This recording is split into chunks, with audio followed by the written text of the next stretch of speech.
Hello, good evening, and welcome to the Talkin Kop. I am Gav. This is Kev. This is Ashley. We are going to preview Liverpool away at Chelsea, the beginning of a tour Liverpool are doing.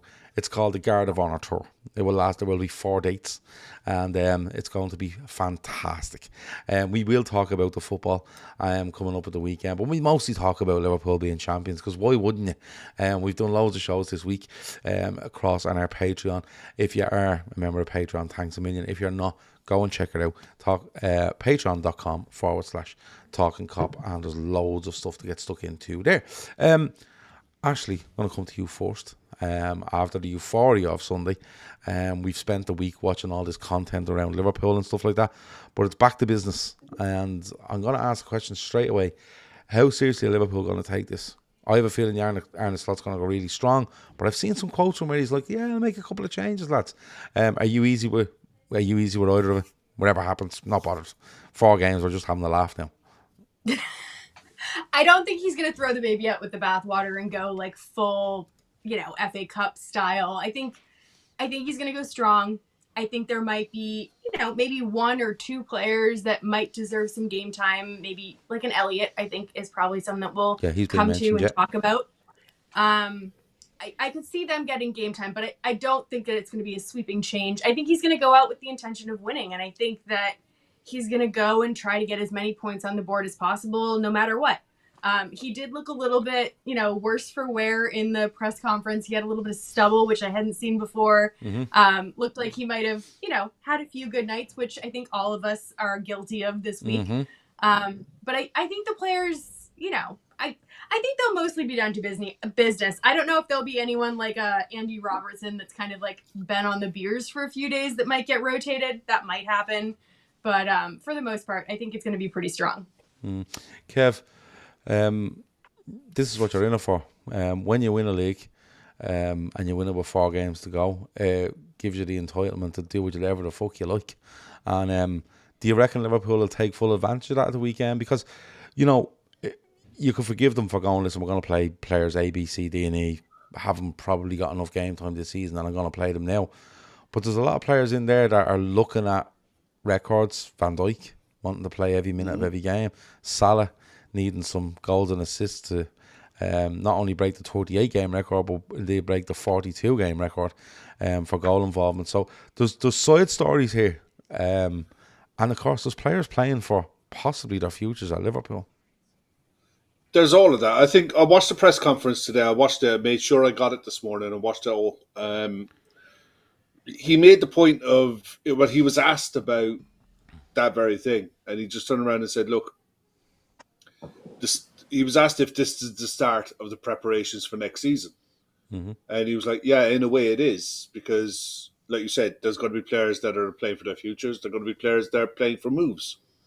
There's going to be a few that are going to be saying, look, this is what I can do."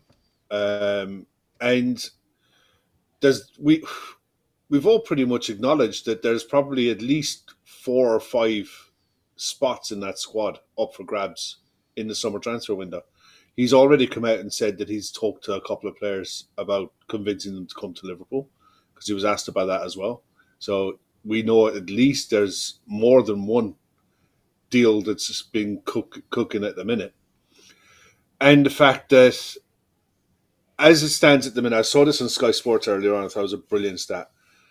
Because he was asked about, can we finish 94? If we don't finish on 94 points, is it kind of like a foot off the gas? And does it diminish what the season is? And he's like, Look, compare where we are now with sides who've won it with 4 games to go.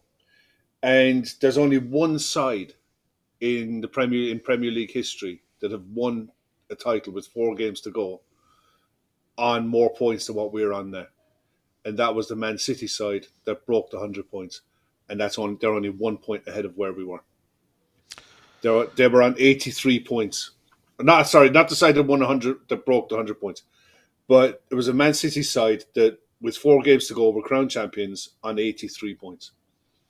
This season we're on 82, and we're second in that list of sides. So what we've done is remarkable, but at the same time, he definitely is is not to be all and end all, but he wants to finish the season on a positive to bounce into next season.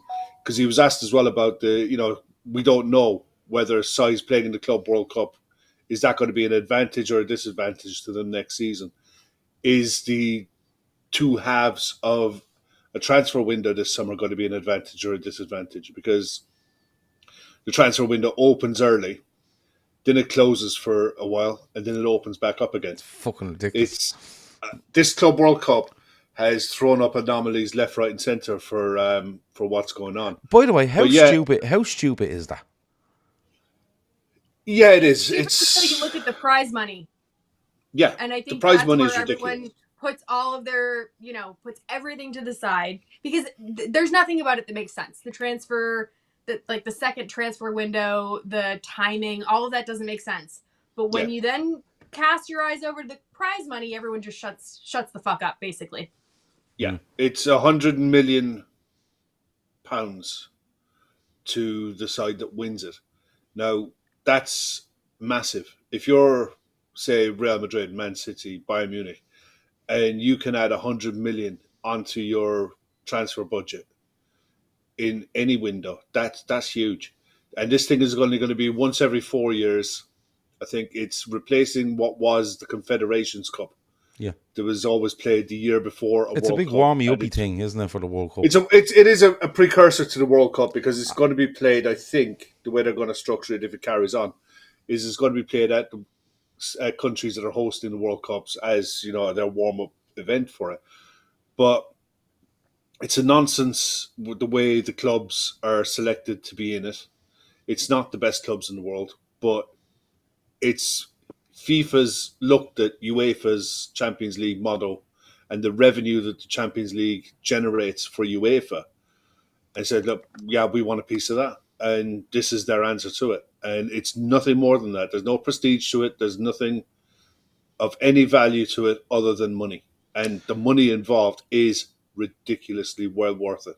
So if you're in it, you want to be in it. Yeah. Listen, we all know football is about money and everything is about money.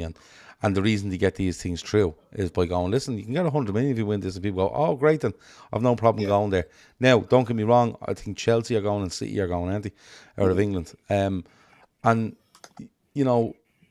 they love it now. And then they've everything in place if they need to give out. Because you will get Chelsea and City fans giving out in January, February next year that this team is tired and this, that. And you're going to get that, regardless of where they are. Like O'Sheen says, you had to split transfer windows in two or breach FIFA regulation. It can only be 90 days in length. So it usually starts in June the 1st, doesn't it? June the 1st, July, August, and it ends there. So why are they splitting it? Why don't they just go June the 1st? They want to bring in marquee players to then put on display in this tournament. And it's all just, I don't know. I mean, it's all just a lot of camera for action. example, interesting from my perspective because it's hosted here. They actually had a really hard time selling tickets. The tickets were priced, I mean, everything in the US is priced kind of exorbitantly in terms of ticket pricing, but it was up in like the 600 for tickets to some of the semifinals and the quarterfinals of this particular game. That's tout money. And it was ridiculous. And they had to slash prices early in order just to get kind of supporters to sign on to the whole concept because they had whole sections of the stadiums that were just empty. And I don't know what it's at right now. I don't know how much they've been able to sell it out, but I think they were expecting a little bit more buy-in. Yeah. But I don't know. I mean, at those prices, I mean, it's ridiculous here anyways. I know that you guys over there talk a lot about, keeping prices accessible to everybody. Over here, there's a little bit less of that. And I think that they were trying to take advantage of that market. The other thing as well is if it'll open the Saudi transfer market to the likes of a Darwin Núñez, for example. If a Saudi club who's qualified for this is looking to bring in a Darwin Núñez, they'll look to bring him in that early part of the window. If that is to happen, by the way, it would mean Liverpool would want to get to tie up at least one or two deals early in the window because the last thing you're going to want to do is have gossip going around left, right, and centre about players that you're linked with, and clubs knowing that you're sat on a 60, 70 million pound Darwin Núñez transfer fee that's already been paid. It So just seems to me like they've decided now that, this out of season tournament, right? Which it is. It's an out of season tournament set up and pushed through because of money. And I believe they might have had issues selling the TV rights as well, I think. But, they did, yeah. Yeah, but it seems to me that they've gone, right, those clubs that are going there, what we're going to do is we're going to bend over backwards for them in the transfer window. And we're not going to care about everybody else. It's just, listen, maybe I'm just getting old and I'm moaning, but I just don't see why everything should be changed for a 3-week tournament. I think it's 4. Well, 4 weeks, whatever it might be. 4 weeks. Yeah, this is the problem, and this is what the players were kicking off about. It's the equivalent of a World Cup. But they don't split the transfer window when a World Cup comes around. No, so when a World Cup. But do you get the point I'm making? Yeah, I know. I know what you're coming from as well. If you're going to split it now, why aren't you splitting it next year for the World Cup so you can say, oh, a big marquee move happened in Europe early, so this guy who is up and coming at Borussia Dortmund is now a Real Madrid player and he's playing at the World Cup. Why are they doing this? Maybe they Because will. It's a club competition. They possibly will. Maybe they probably will. Yeah, they possibly will. But I think they need to get a direct response to the Super League. And, I think that this might be something that they're setting the wheels in motion for something larger down the road. I don't think this is like a flash in the pan kind of Nations League tournament. I think this is something that they're going to try to, if they're pouring that much money into it for the first edition, like I could see this growing. I could see it turning into something even bigger. And I don't know if it can replace maybe some of the summer tournaments, but I could see the appeal. I could see it being a bigger money maker, at least from a financial standpoint. Yeah, it'd be interesting to see what happens when the World Cup is 2034, when it's in Saudi in the October, November, December type period. How are they going to work that for a Club World Cup the year before? Are they going to do what they did to us when we had to go there and play in Qatar the year before for the Club World Cup? I don't know. It's wood to keep it. I agree with Ashley. I don't think this is going away. I think FIFA are going to try to milk this as much as possible. But I think there's going to be Chelsea and Man City, depending on what kind of squads they play and what kind of lineups they put out early in this, how they're going to manage it over a long season, over a long Premier League season, I think it's going to be to their detriment next season when it comes down to the business end. This runs. I'm just looking here. This actually runs exactly how a World Cup runs. The 15th of June to the 13th of July. Yeah. Right? So I know Shane says there, window does open during the World Cup, I'm sure. Yes, it does. Yeah, it does, yeah.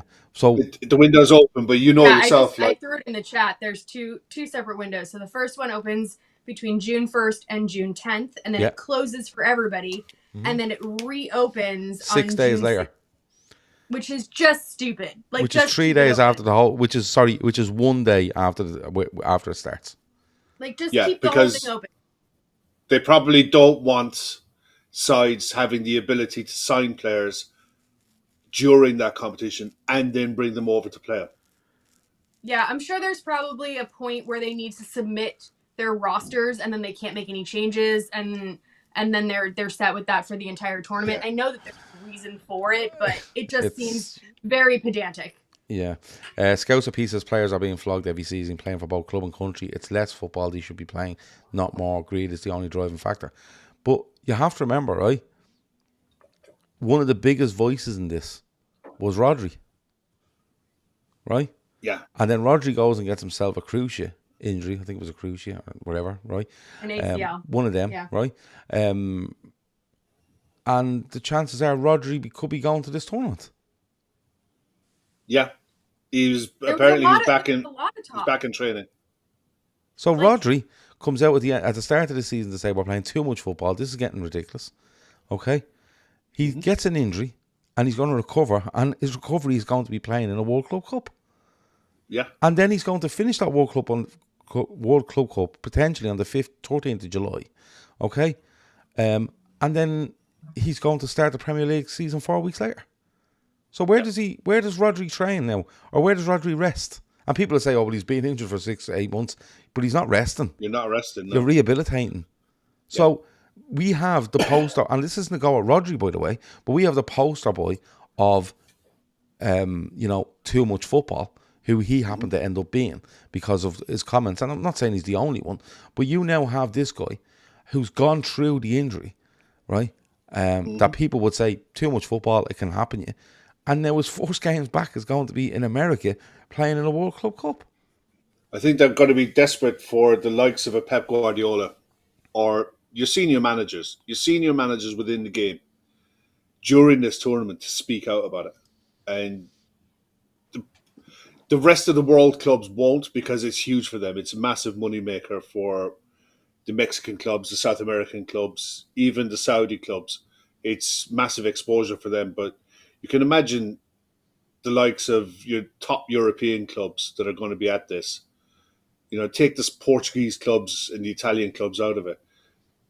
Unless they win it, it's going to hurt them. If they win it, they could probably absorb not winning a Premier League next year, money-wise, financially, because all they'll care about is the financial side of it. I mean, there's a story that came out recently. Well, apparently Man City, again, are going to top the earnings rankings for European clubs. Nobody actually believes that anymore.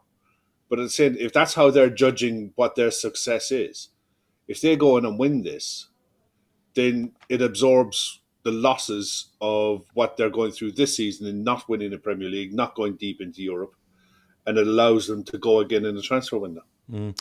Filled you up in the chat says they can sign players in the fourth window for the group stages, and then they can sign players in the second window for the quarterfinals onwards. I don't know if they'd be allowed to register, but who knows? Who knows? I don't know. Anyway, I mean, there's so many loopholes. Like Inter Miami's spot was due to like a 2024 Supporters Shield trophy. Yeah. Like they were desperate to get Messi in this tournament, and I don't know. Everything has kind of been shoehorned in. I don't think that if you look at that, that qualified teams by region section, like, yeah, there's some good teams in Europe, but there's some glaring omissions. And I'm not just talking about Liverpool. There's glaring omissions across the board. I mean, there's like the fact that Barcelona is not playing is like glaring omission number one. Whether it's Liverpool that's not playing, whether, you can throw in other big clubs. I don't want to choose other big clubs for people, but I just don't know. For me, this just feels very kind of all over the map. It doesn't seem cohesive. I'm sure that they'll probably improve it over time, but this seems 100% money driven. So in 2025, you'll play the World Club Cup. In 2026, you will play the World Cup. In 2027, there will be nothing on. In 2028, you will play the Euros. Euros. Right. In 2029, you will have the Club World Cup. So we're now going to we're going to have 1 year in 4 during the summer. Where's the Nation Leagues fit in? Well, the Nations League. No, I was going to say that because the Nations League games will be on before the Club World Cup this year. This is dumb. Like they're going to have to. Clubs are going to have to release. This is oversaturation. This is just dumb. But even if you don't bring the Nations League into it, you're going to have, if you take the Nations League out just for argument's sake, between 2025 and 2030, you're going to have one summer where there's not a World Cup, a Euros, or a Club World Cup. A World Cup, a Club World Cup, or a Euros on. Yeah. Right. And you can throw in an Olympics into that as well. There's probably an Olympics or an African Cup of Nations. 2026. Yeah. Okay. Anyways, should we talk about the game? Yeah, let's do that. I don't know. I mean, I feel like there's a few people that have, come on. I think people they're okay. They're okay. Just one thing I did see today before we go on to the game, because you mentioned something earlier, Kev, and go on, I'll stay with you on it. People playing for moves, or and somebody did say in the chat, very fair point, Arne Slot is probably not going to change his mind on keeping or whatever decision he made on a certain player over the next 4 games. But it might be a case of that player is out there and he's played in these couple of games, and people decide, look, they make a move, whatever it might be. Football is mad. But Luis Diaz, it's been reported today, will open negotiations on a new contract with Liverpool at the end of the season. Are you surprised by that? Yes and no. Not really. When you look at the only solid links away for Luis Diaz was to Barcelona, and after watching Barcelona midweek, Luis Diaz isn't getting in that Barcelona side. He's just not. I mean, Rafinha is absolutely tearing it apart this season, and there's nothing to suggest at his age that he's going to stop. Lamine Yamal is a fucking joke. He's ridiculous. Yeah. I mean, for someone that 17 years of age to be that confident, and it's not an arrogance, it's a confidence. Some of the statements he's come out with, it's like playing with absolute no fear. So you look at the options of where Luis Diaz could go. There's no way in God's green earth that Liverpool would allow him to leave to a Premier League club. Does he go to Paris? No. He doesn't get into that setup at Paris. Germany, yeah, he could play for any of the German clubs. He could play for any of the Italian clubs, no doubt in my mind. But at the same time, the flip side is on Luis Diaz. He's a good age. We know what we're going to get with him. He's got versatility. He's not on big money. He's on something like 50. No, he's on something like 55 grand a week. He's on 55 a week, and I mean, you could triple that, and he would still not be in and among the top earners. Like, no. I mean, for example, if you flipped Chiesa and you took his wages and gave it to Diaz, I think that would make total sense. I don't know. Yeah. I don't know where Chiesa fits. I don't know what he's going to do. I don't know if he's going to play any minutes at this point. But you could give him his £150,000 quite easily, and I would be okay with that. I think he deserves it, and I think his output at the end of the season has actually carried us.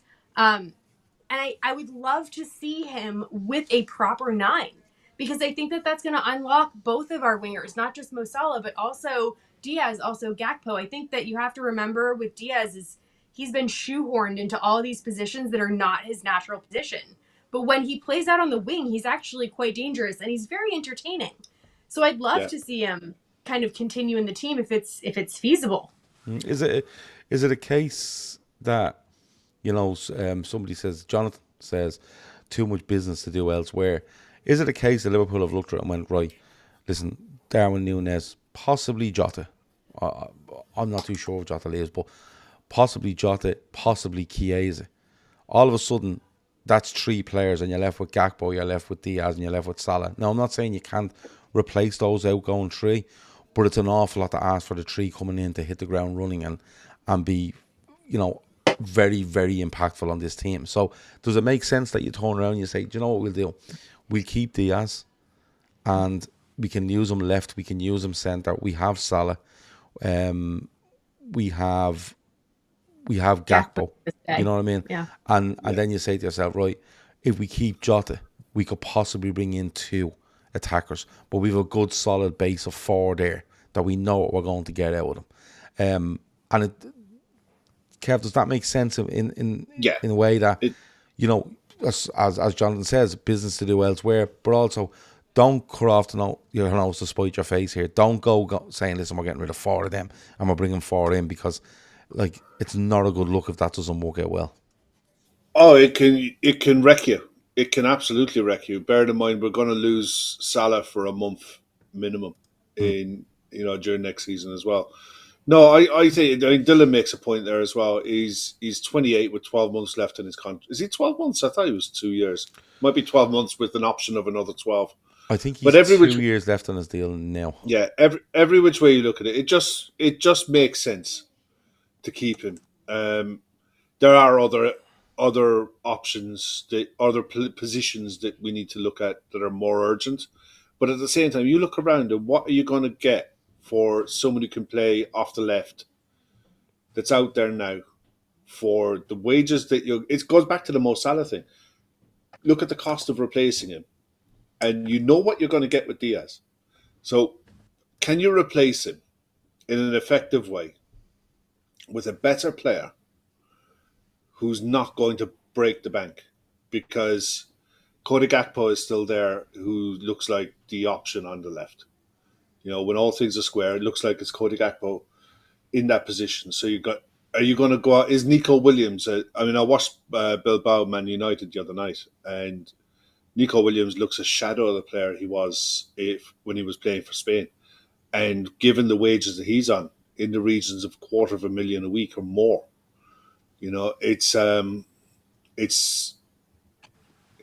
position that you look at and you're thinking, okay, who's really out there that's gettable now?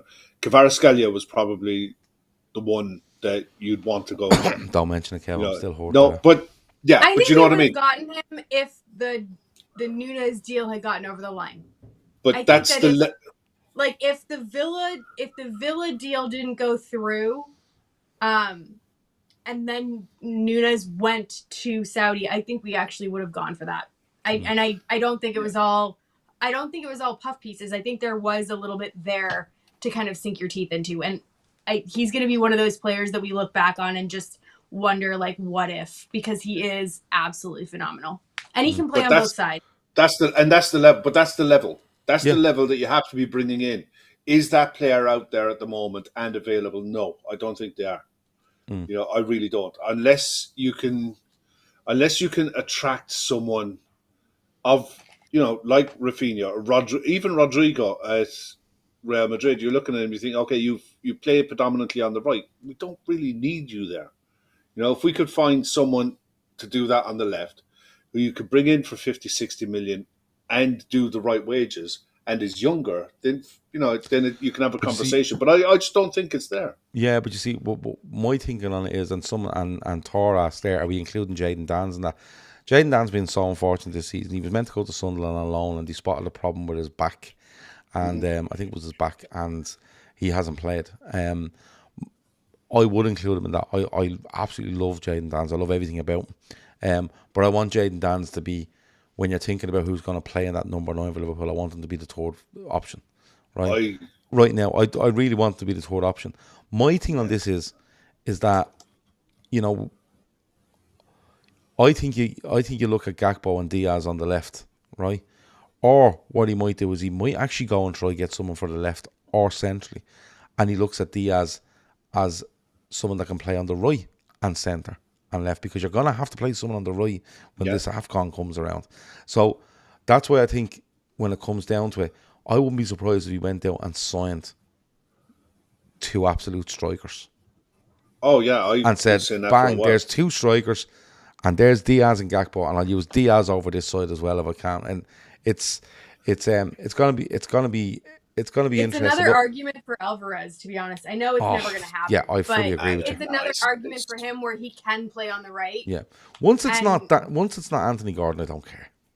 No, it won't be him. I don't think that's happening either. Yeah, I don't think it's going to be obvious. I said this the other night. I don't know if it's going to be any of the names that we talk about. Like, I could see maybe one of the forward line being someone that we've talked about, and I could see someone completely left field that maybe is an understudy to Mo Salah, that maybe is, I don't know, someone from South America that looks really promising based on all the data, you know, that they have, and bringing them in kind of low risk now that you know that Mo Salah has signed on for those couple of years. I could see that happening. And we were chatting earlier. We were talking about Yamal, and we were talking about how he has so many things in his locker, but he doesn't quite have the finesse of Salah. But I was thinking to myself, like, I bet he studies Salah. Like, I bet he looks at... There's so many parallels between their game. You could see it last night. And I was thinking about selling it to a younger player. Like, come study under this guy. Same thing with Virgil and maybe like a Huijsen. Come study under the best and learn from them for a season or 2, and then be the heir apparent to the throne, because there is an opening there. And, you know, whatever you say about, you know, big clubs and whatever, like, there's not often that you get a pathway into the first team. And there's a pathway for both of those roles, whether it's center back or right wing. Like, we will need someone there. I don't personally think it's Doak. I think they'll give him a chance in preseason. But I do think that there's an option there for someone young that could step in and really learn, like, hands-on from Mo Salah and hands-on from Virgil. It's going to be interesting, but I'm not against. gonna be a I'm not. crazy I'm not summer. against. I'm not against Diaz getting an extended deal. Even if they said to Diaz, look, he's 28 now. Let's add. He's 2 years left, I think. Let's add 2 years to that, and bump up his money. And look, if we get a year down the road or 18 months down the road, and we decide, no, look, we're holding his value, we'll get so much back from him. And it's just, I hate that. It protects all parties. I hate that kind of protecting his value saying, but I think it's clever. I think it leaves you with more options a year down the road. And remember, 2 years down the road, we know what's coming. 2 years down the road, and that's Mo Salah won't be at the football club. So it's I've no issue with the Diaz thing. Anyway, let's talk about the game. Sorry, We will get there eventually. We've tried to with the stuff going on, and if we didn't talk about it, people go, "Oh, you're talking about the game, and you didn't talk about this." I mean, we're champions. Nobody really gives a shit about the yeah, game. no one cares about the game. But actually, look, going into it, you know, Maresca has said he fully intends for Chelsea to give Liverpool a guard of honour. And it's a game, like, let's not mark this game down here by going, look, does it really matter? It matters to Chelsea. It matters massively to Chelsea. Top 5. I mean, they're probably going to win their European competition. I mean, I think they absolutely squish. I didn't watch the game, but I think it was, 4-1-ish against that team that they played it. I think they're probably going to win that and waltz it comfortably. But, you know, for pride's sake, I could see them still fighting for top 5. I don't know. Well, they don't get a Champions League spot off their European Cup win. No, they'll get a Europa League spot. You get a Europa League spot, and currently they sit in 5th, right? They're level on goal. They're level on points with Forest. They're only 3 points ahead of Aston Villa. Okay, so it's probably, to be fair, it's one of Chelsea, Forest, or Villa. So this does mean something to Chelsea. As much as we go out and get our guard of honour, and will Elliott play? Will Chiesa see minutes? Will Kwanzaa? Will Bradley be okay? Chelsea have to win this game, because even if they lose this, a Newcastle win, right, and Forest getting anything out of a game at the weekend, and Chelsea could be 7th. So that's true. I mean, they definitely need something. Everything is live at this point. I mean, I can't believe the way that Forest has kind of just plummeted. I mean, I watched the Forest game the other night, and they looked like they had no legs left. They looked like they were absolutely spent. And in contrast, Chelsea looks like they've actually found form recently. I think they have, I don't know, like 18 points, 17 points from their last 8 matches. And they've really kind of picked up in a way that there was a slump. I think there was a lot of pressure on them to be contenders. I don't think they were ready to be contenders. If they could get into the Champions League, I mean, that would be a big deal. I don't know where they are in terms of rules and whatnot, like being able to even compete in the Champions League at this point. I'm sure they have another hotel to sell themselves. Yeah. But I'm not sure. Well, they can't sell the women's team to themselves. They've already scuppered did that. one. No, that's been thrown out. They could buy the women's team back for it's been thrown out. And then they could sell it again for 150 million. Yeah, that one's been thrown out. UEFA blocked that one. 200 million was the sale price for the club, and UEFA just said, "No, you're not doing that." Okay. So they've got to find some money somewhere along. Listen, a draw for Chelsea wouldn't be the worst in the world. Looking at the Chelsea have goal difference plus 19. Villa's is plus 5. I know there's a 3-point gap, but if Chelsea get a draw against us, puts them on 61. Forest look like they're in free fall. So even if Villa get a win, there's a point gap. So it's I mean, they probably got, I don't know what their run of fixtures is like for Chelsea. Somebody says there Chelsea have the toughest last 4. They've Liverpool at home, Newcastle away, United at home, Forest away. So they've Yeah, it's tough enough. It's tough but enough. you're looking. But in fairness, Forest, like someone says, the Forest game could be redundant by the last day. You've got Newcastle, who, if they win this weekend, I think they'll be fairly comfortably into the top four. And then you've a United team that are more or less in the Europa League final. So are they going to risk anybody in the second last game of the season? I would suggest they're not going to. No, I mean, the thing is, Chelsea have a really good home record in the Premier League. They haven't lost at home since Boxing Day in the league. They're on a good run of form at the minute, and they rested. I looked at their lineup the other night, and it was they made some changes. You know, they didn't go full strength any way, shape, or form. Played a young 18-year-old lad up front.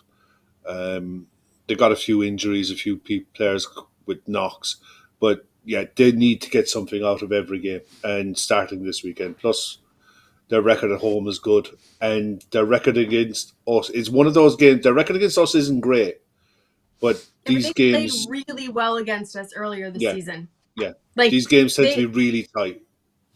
Like, of all the teams, probably looking back at the first half of the season, that was probably the best performance against an opponent, minus Forest maybe. But even Forest, I think, was sort of a last gasp winner, where we were doing all sorts of shit back.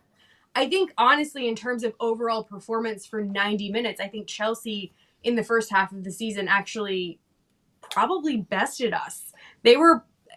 I think they outplayed us, actually. And I think that Slot actually said that in his press conference where, you know, regardless of where they are on the table, they did put a performance in. And I could see it being tricky. I think the Opta supercomputer actually has us as not favorites for this one, which is the first time that I've seen that happen. They have Chelsea as favorites for winning this match. So I don't know. I mean, I think that it's probably going to be players that we're familiar with. I don't think they're going to play with the youth that they've been playing with in Europe. I think we're going to see, you know, Jackson, Palmer, Neto, Medwaki, our standard kind of Fernandez. Is Caicedo fit? I don't think he is. Yeah. I think. Yeah, is he fit? He's got a bit of a knock, but he should be available. That was the toss up, I think, between like Lavia and Caicedo in that back two. I think Cucurella starts, Chalva starts. I don't know. What's your back for this? Colwell? I'd be amazed that Gusto guy doesn't get a game. I think he's great. I think Gusto's a fantastic player. He could do at home. It could be one of those games where, whatever, it doesn't really matter what Chelsea do. This game to me is all about what way we turn up. Yeah. We're in flying form. How professional we are. You know, how much effort we put into it, how much rotation goes into. I think that's going to be the big question. How much rotation Slot's going to do? On the pitch against Spurs, some of that football was outrageous. Some of the one-touch passing in the first half was brilliant. Brilliant to watch. I absolutely love watching it. If we go out with the attitude of, right, we're champions, and now we can relax and we can play. Because you could tell a mile off that there was a lot of players playing within themselves for the last month. You know, we were getting wins and we were just not getting over the line, but we were just getting the job done. How much is that going to be a release now? Conservative. Yeah, how much of a release is there going to be in the performance now where they're just going to want to put on a show? Look, you can play with a freedom, but then which way does the freedom go? Is it a freedom where you're just, you know, ultra confident and, you know, let's fucking play some champagne football here? Or is it playing with a freedom of, lads, I'm really fucking hungover. Can we just go easy here? It depends on if Trent knows where to stand. Well, in fairness, we'll find out right away. In fairness, I watched that inside training video. I think it might have been from Tuesday, maybe Tuesday. Yeah, they look fucking intense enough to me. There was no stopping it. And I think you could name two different 11s here for Liverpool, and you could make the argument that that's probably what's going to happen. But I just get the feeling that he's probably told the players, listen, we 4 more games. Why don't we go in here and show what we're made of, even when we're champions and we're allowed to take our foot off the pedal. And when the season's over, you fill your boots, do what you like. I think you have to. Could you imagine the lift that you get? You go and win your next 4 games, right? Go and win your next 4 games. Finish on 94 points. One, it sends a marker to the rest of the league that shit, they didn't stop. They didn't slow down. And then you go on the transfer window. They didn't stop. And then they went and signed him, and him. Yeah. Shit. I know. I get that, but at the same time, if we go out and we draw our next 4 games, right? Yeah. And people start going, "Oh, look at them at the end of the season." Like, will you please stop? I mean, Like, nobody literally, cares. these guys have done. Nobody They've cares. won the league. They've stuck it into fucking second gear, and we're just gonna sit there for the next 4 games because it doesn't matter. We've earned the right to do that. I think it's all. I'm happy with whatever they do. I don't fucking care what they do. I'm gonna be honest, but I just do think, care that they get the Guard of Honor. well, you see, Like, I think I don't want any of that shit with like the no clapping or the whatever. Like I want that to be respected. I want them to go out and do that. And I know that's hard. I know that's hard for Chelsea. I know that's hard for Arsenal. But I want that to happen, and I want them to play with. I want them to play with freedom because I think they deserve to play with freedom. And I don't really care if that means that it, isn't defensively solid. Like, I want them to play with kind of an eye on next season. Like, I don't know what Slot has in mind for tactics next season, but I hope he's using. We haven't had these weeks off in a long time. We haven't had these weeks of training in a long time. And, we talk about preseason like, oh, yeah, that's when they do everything. But preseason's quite short. And the fact that he has effectively this next 25 days to do a mini preseason and really like deep dive and assess the squad that he has. And maybe there are players that might be on the fringes like an Elliott that might still have a chance of making it at this club. And he can use this time to do that. He can really play an Elliott where he would normally play a Szoboszlai, because that's a safer choice. But he throws in an Elliott because he wants to test that. And maybe he surrounds him with the other senior members of the squad that's what I instead think of happens. instead of like an FA Cup thing where it's like, let's see what you look like in an actual functioning top side. Yeah, I've seen people saying, "Oh, maybe Chiesa gets games." I'm not too sure. I actually think he's made his decision on Chiesa. I think he's made a decision on Darwin Núñez, possibly on Endo, possibly, and then Kieran there says, according to David Lynch, he's convinced Gomez and Núñez are gone. Well, that's a big show from David Lynch, isn't it? Fuck me.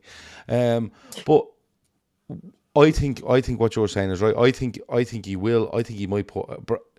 I think he put players in that he feels right. Probably didn't get enough game time and want to prove something. Like, I think Harvey Elliott is nailed on to fucking start. Kwanzaa and Elliott for me. I think Elliott is nailed on to start.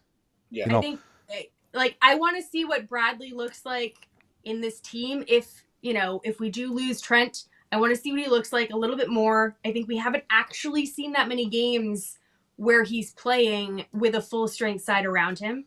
I want to see Kwanzaa because I want to know if he is at the level that we need him to be.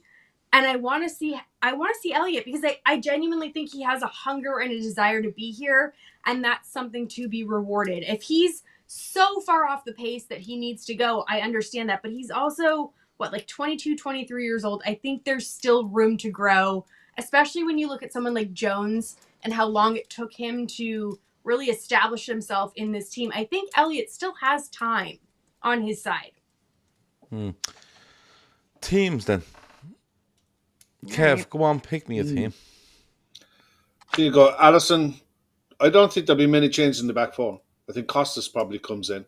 So you go Trent starts, Konate starts, Virgil starts, and Costas. I think you play McAllister, Gravenberch, and Elliott.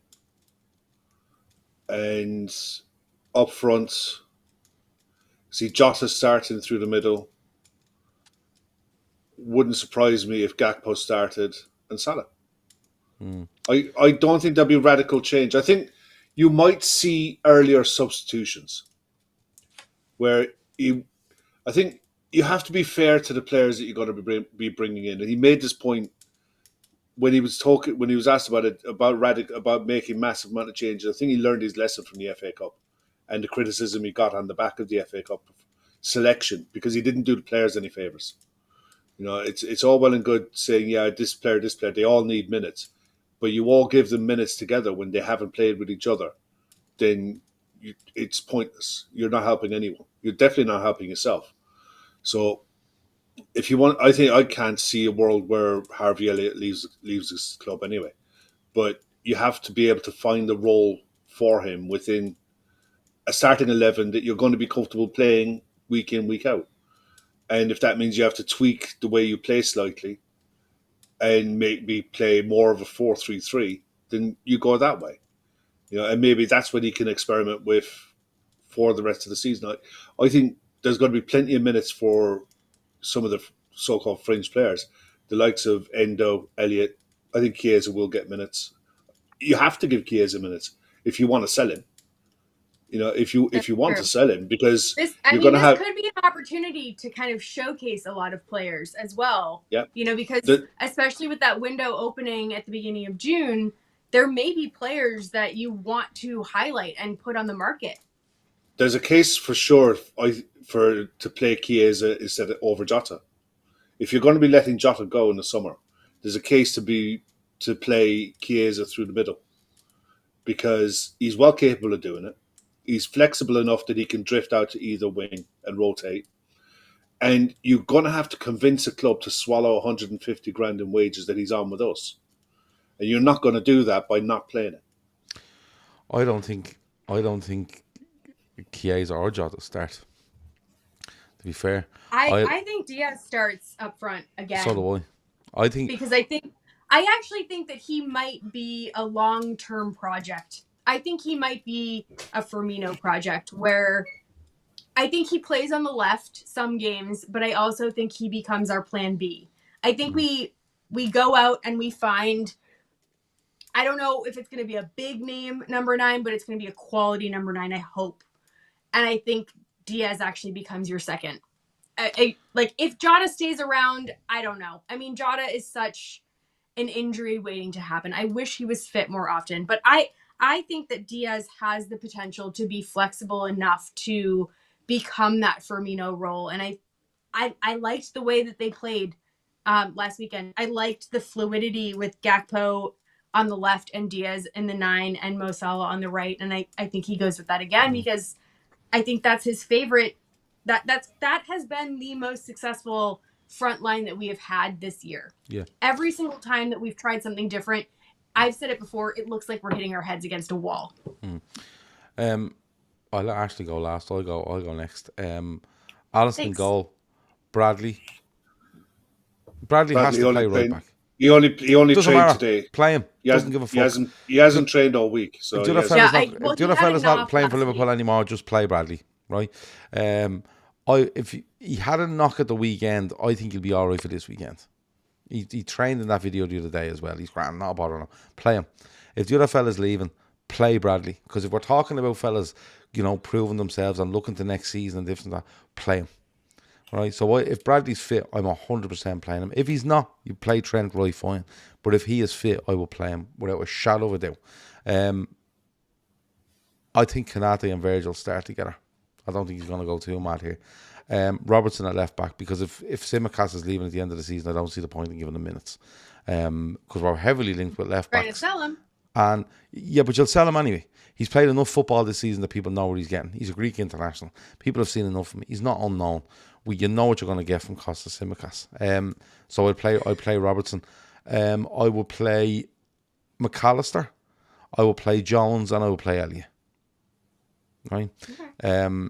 Because I think the one thing that sticks in my head is Jones comes on very late at Leicester and looks majorly pissed off at the fact that he comes on very late at Leicester.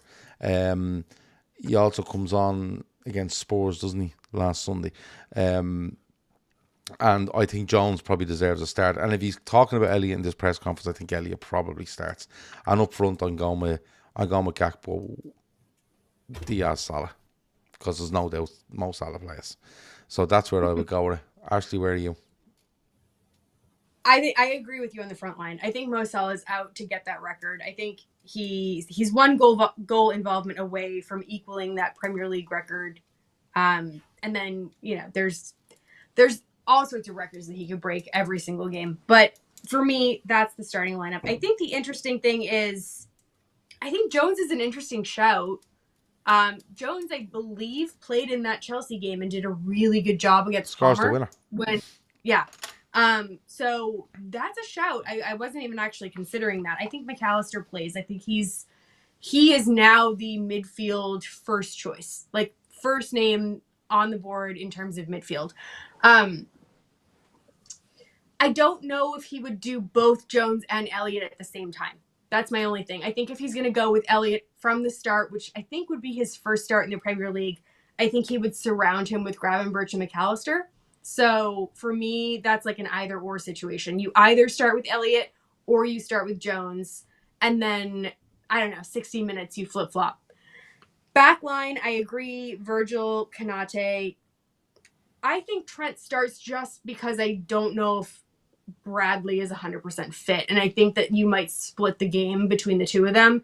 And then if any player is going to be on the lash, I think it's going to be Andrew Robertson. So if anyone was going to get substituted from like partying too hard, I think it would be him. So he might be the wild card shout to play Simicast.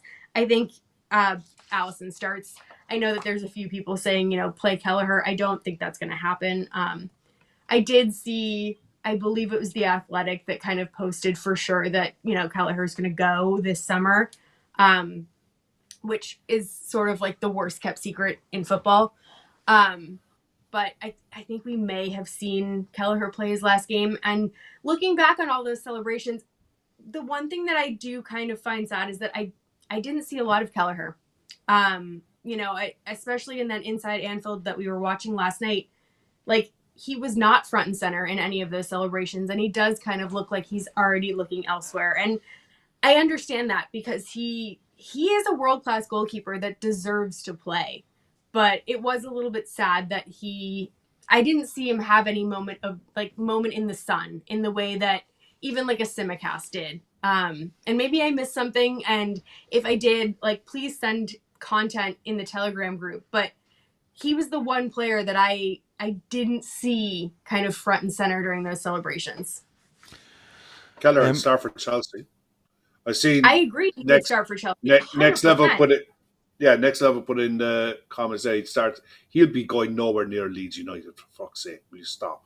Well, if Daniel Farke is the manager, if he's willing to go to Leeds and be comfortable with the fact that the manager that signs him won't be there in October, he'll probably go to Leeds.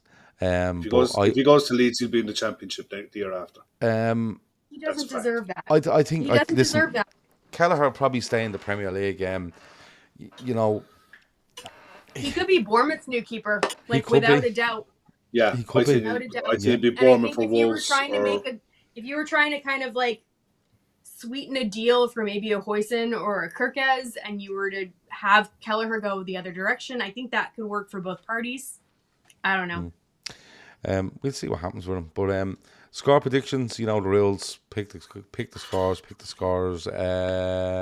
Ashley, go on. You can go first this time. I think Diaz gets one. I think Mo gets one. I think 2-1 to Liverpool. I just don't see us keeping clean sheets. I wish we did. But I think that there's, with all the drink and all the alcohol, I feel like there's a brain fart somewhere waiting to happen. Okay, 2-1 Liverpool. Kev? I hope it's a win. I think if I agree, I would have said 2. I think it'll be a draw though. I think it'll be 2-2. Mine too. Normally tight games. There's normally not a lot of goals, but I watched a bit of the Chelsea game against Ipswich, the 2-2 draw, and I think Salah's going to be determined to get on the score sheet, and can see him either scoring or creating at least 1 or 2. We'll get chances, but they're in a really good form at home. I think 2-2. I think Salah and Diaz. I'm just gonna. I don't really care what the result is. I know I sound like Phil Casey here, but I don't care. I just want to watch. I just want to watch Liverpool playing again. But in all seriousness, I know Chelsea are perceived to be in good form and stuff like that, but I think they look ropey as anything at the back. And if They played Liverpool, anyone decent recently? well, look, Like, and I I don't mean that as offensive to any of the clubs, but like, when was the last time they played a just top in 6 team? so they lose 1-0 away at Arsenal. They beat Spurs 1-0. They draw away at Brentford. They win in the Conference League. They draw at home to Ipswich. They lose at home in the Conference League. They win away at Fulham. They win 1-0 at home to Everton. And they've won away to Joe Gardens, right? The impressive one in there for me is probably the 2-1 win away at Fulham, right? Other than that, are they in great form? I'd argue they're in I just okay feel form. like they're playing sort of like teams that are in and around them, where it's like, okay, I expect them to draw with Palace. Like, that makes sense. I expect them to draw with Bournemouth. That makes sense. Like, the Wolves win, I guess, kind of looking at Wolves' recent form is probably a decent result. Like, I don't know. Like, If I'm Liverpool going go in, real if far Liverpool back go in with here that, to try to pull on results that make sense. Like, them steamrolling Southampton makes no difference to me. I Don't think know. I mean, there's nothing in there that like screams, okay, they found form. I think it's patchy-ish form, but they've kept the points kind of ticking over. They look ropey as anything at the back for me. It's like we said at the very start. It depends what attitude Liverpool come into this with. Because I wouldn't be against Liverpool coming in with the right attitude and saying to Chelsea, go on, have the ball. Genuinely. And then work from there, because I think they can open Chelsea up. I was going to go 3-3, to be honest with you, just for the crack. But I'm actually going to go 4-2 to Liverpool. Well, you have to do goal scorers. So Oh, that's yeah, 11 goal 100%. scorers. Diaz, Elia, and Tilton Salah. There you go. I would like that. A Be here lovely, for that all day long. a lovely That- Sunday I would like afternoon will that. be had. I hope the party atmosphere continues, because that was such a fantastic. Oh, I'm sure feeling. the away end will like be. going through that Spurs game comfortable was such a novel feeling. Like, it wasn't even just about like winning the league. It was like actually enjoying the match with a cushion. It was so great. What was it? Antio says, guys, did you see Arteta's Sky interview that dropped about 3 hours ago? His head is well and truly gone. You have to watch it. Wow. I haven't watched it. He's none of our business, to be fair. And I would hazard a guess he's mentioned injuries. But probably. I've seen that with a few Definitely. Arsenal fans today. Injuries. Yeah, of course it is. Yeah. But who there's gives one a bollocks thing- about Mikel Arteta? well, Yeah, there was one stat that I came across on this with Chelsea, and here it is. Yeah, this is the seventh. This is Chelsea's seventh Premier League fixture against the side crowned champions. The most of any team. They've won just one of the 6 previous clashes. 2 draws, 3 losses. Yeah, they're not winning. They're not winning on Sunday. Liverpool are beating them. Liverpool. I don't think Liverpool are on the beach, on the drink. No. I don't think there's anything close to it. I think Liverpool might go out there and, yeah, I think they'll play with freedom. I think they'll give up a couple of goals, but I think they have loads in the locker to hurt Chelsea here. Loads.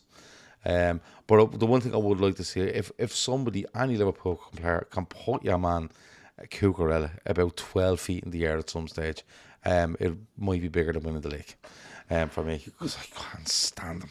Yeah. Having a great season, though.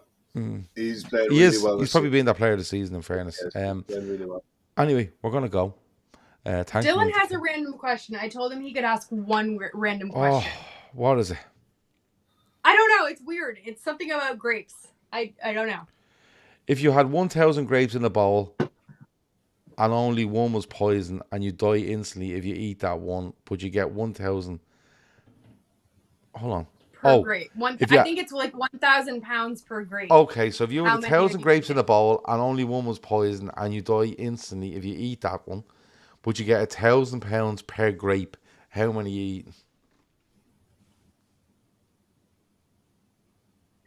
I don't want to die, so I'm not eating any grapes. Like I don't think it's worth the risk. That's a really boring answer. But the well, fact that you could pick up I one think, grape and die, like the yeah, and money's like not worth anything. if I say 20, you're getting 20,000.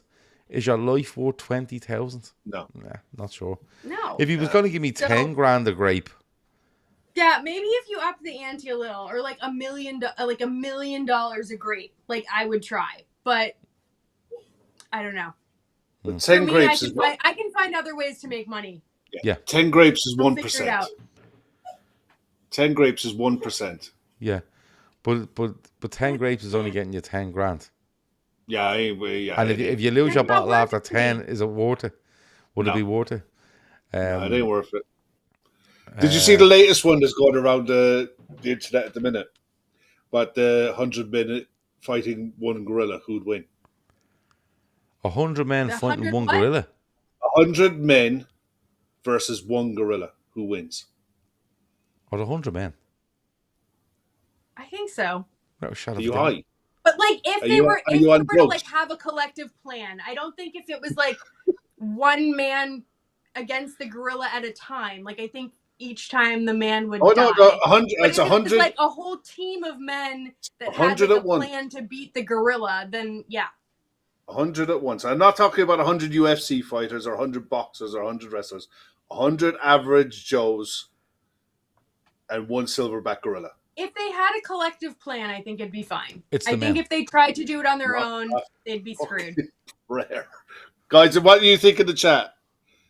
Chuck You don't Show think The there's men a are chance beating in hell that 100 men. 100 men would beat ever one s- gorilla?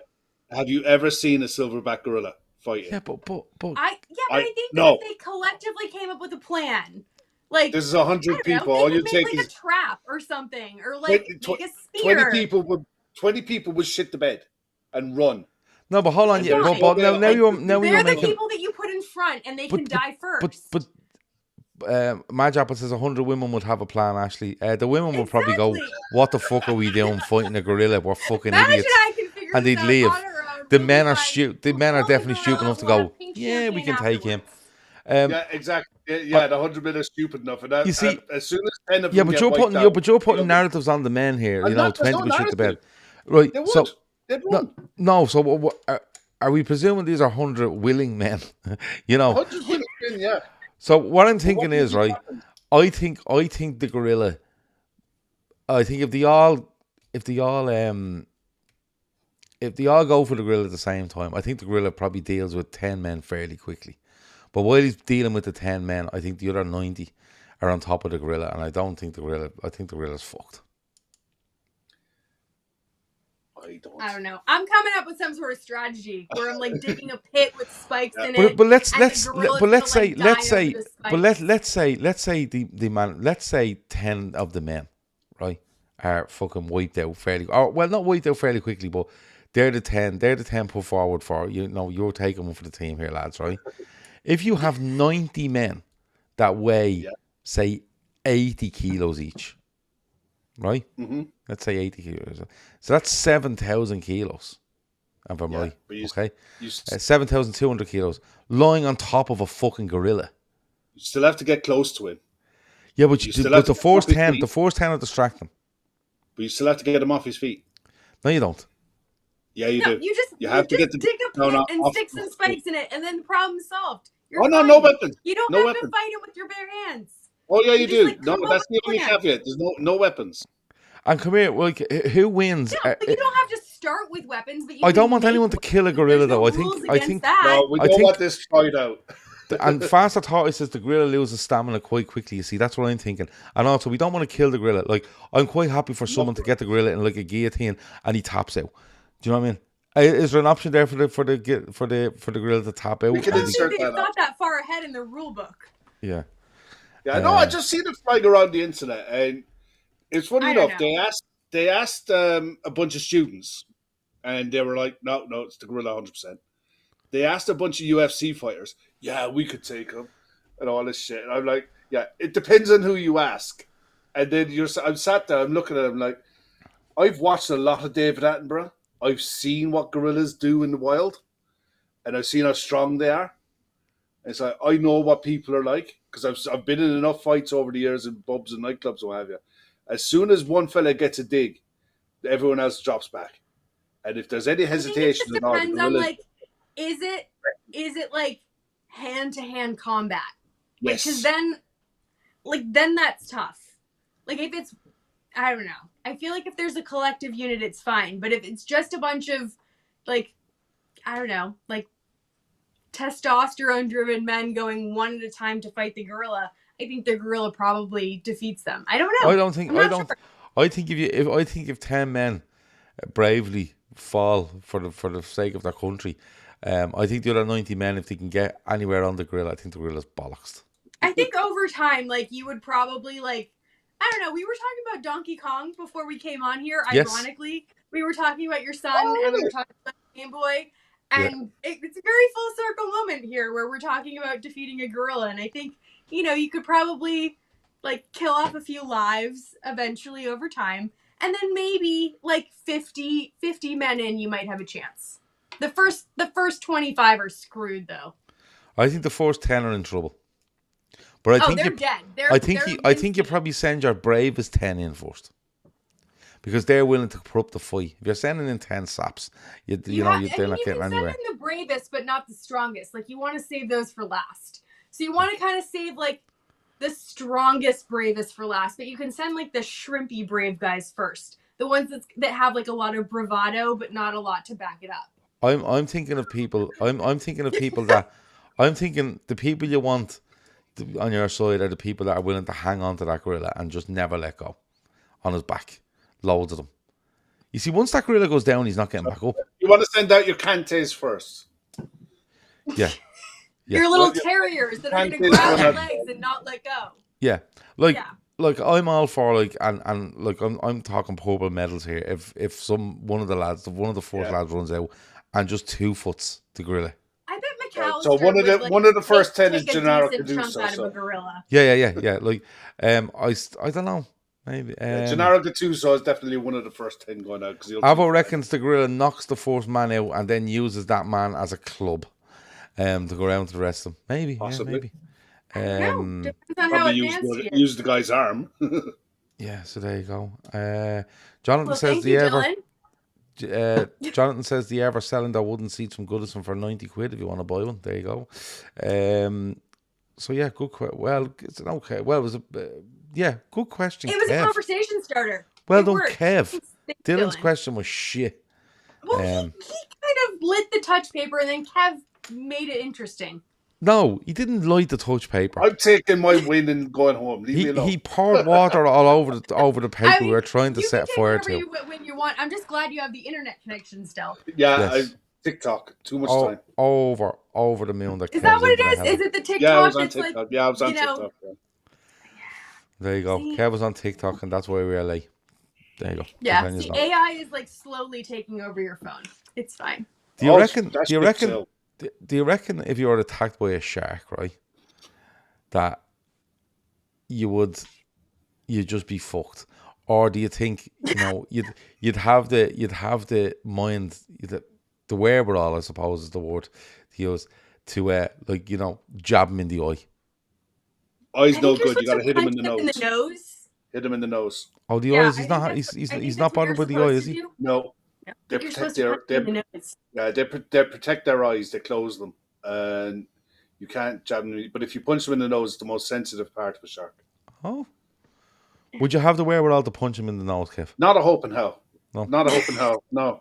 I wouldn't want to be in the water with sharks in the first. I've swam with like baby sharks, but I would never go into like a cage where you like go and observe. But Steve says sharks don't normally go after humans. Steve clearly hasn't seen Jaws. Yeah. Any of the films. Oh, I think look, if a shark bites a human, that's your human's fault because you're in their front room. We get like the occasional shark around here, and it's a big deal. Yeah. Like there are sharks off the coast where I live, and it's kind of terrifying. Like I still go swimming, but it's terrifying if they're out there. Davey T says he can't even open his eyes underwater. Davey T can't open his eyes underwater, which is fantastic. That made me laugh. I'd definitely be having Andrex moments anyway if it was shark, 100%. Anyway, Listen, I don't Michael know. Phelps has nothing Let us on know me. about the shark. Leave something in the comments. We have to go. It's 11:20. We're acting the maggot. For the rest of the weekend, I think we're doing a final 20 on Patreon tomorrow, but it's like two of the worst games you've ever fucking heard of in your life. So I think we're just gonna do that and maybe talk about Liverpool while we do it. We will be back on Sunday with post-match reaction. That's free for everybody to watch, and Sunday night, which is also free for everyone to watch as well. Next week, God knows, lads. God knows. I don't know. That's been it. I've been Gav. That's been Kev. That's been Ashley. Thanks for being to everyone in the chat. Like, subscribe, comment, all that messing. Talk to you in a bit. Have a great weekend. Over and out.